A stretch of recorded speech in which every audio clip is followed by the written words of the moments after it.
Hello guys, I am Prachi और मैं यहाँ पे आपको आज सेक्शन 45(1)(a) के बारे में बताऊंगी। जैसे कि आप सबको पता है, इंडिया वाले पक्के जुगाड़ू होते हैं।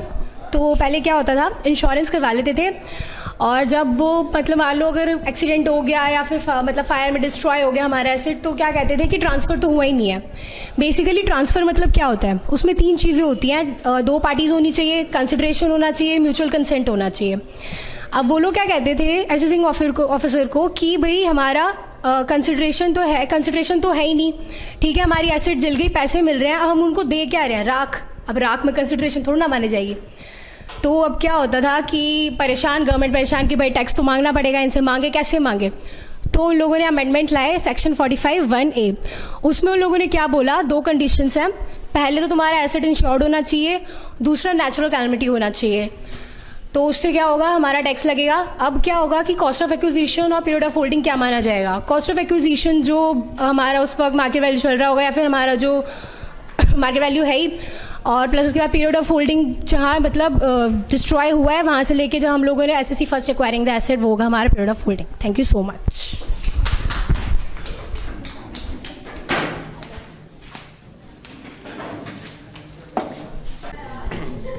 Good morning, guys. Firstly, the institute is my temple, teacher is my god, CA is my aim, and Rohit is my name.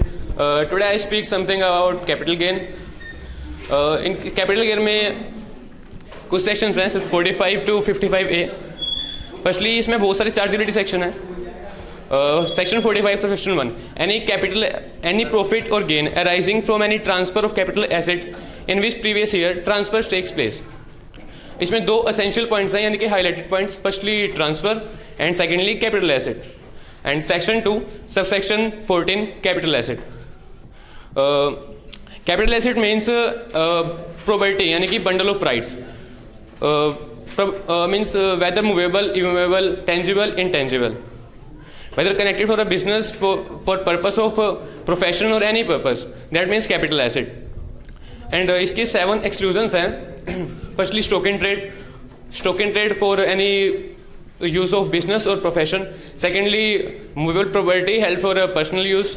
इसमें भी कुछ हाईलाइटेड पॉइंट्स हैं, यानी कि 7ZPSA।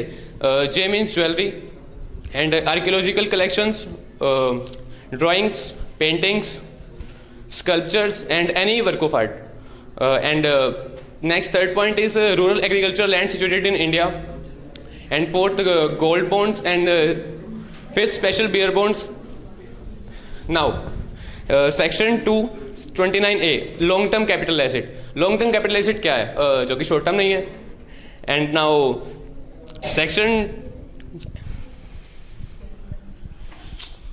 any short term capital asset. Short term capital asset क्या होती है, इसको हमने 3 पार्ट्स में डिवाइड किया है। Firstly listed financial asset, unlisted shares, and thirdly इसमें पीरियड ऑफ होल्डिंग क्या है।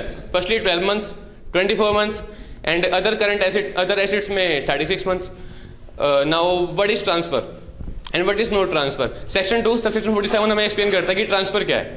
ट्रांसफर इसमें भी 7 पॉइंट्स हैं। Firstly sale, exchange of relinquishment of asset, extinguishment of any asset, and compulsory acquisition of asset by government, or and etc. Section 47, what is not transfer. What is not transfer? Any gift, will or inheritance. अगर हमने कोई gift की है, कोई will दी है या कोई inheritance है, तो वो ट्रांसफर नहीं माना जाएगा। Thank you and have a nice day.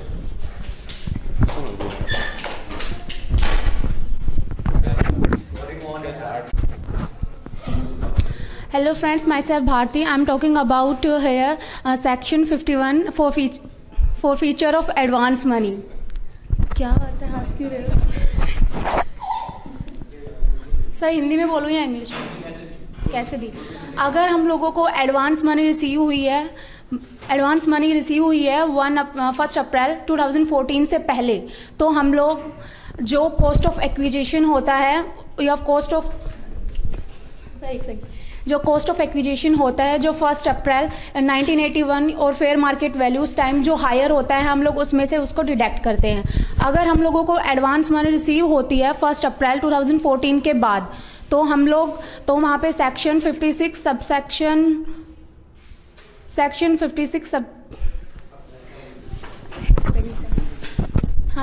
56 subsection 2 close 9 वो ये डिफाइन करता है कि अगर हम लोगों को एडवांस मनी रिसीव होती है 1 अप्रैल 2014 के बाद, तो वो इनकम जो मनी रिसीव होगी वो अदर सोर्सेज में जाके अदर सोर्सेज के हेड में जाएगी, वो इनकम चार्ज होगी वहाँ पे, और वो कॉस्ट ऑफ एक्विजिशंस में से माइनस नहीं होगी। That's it.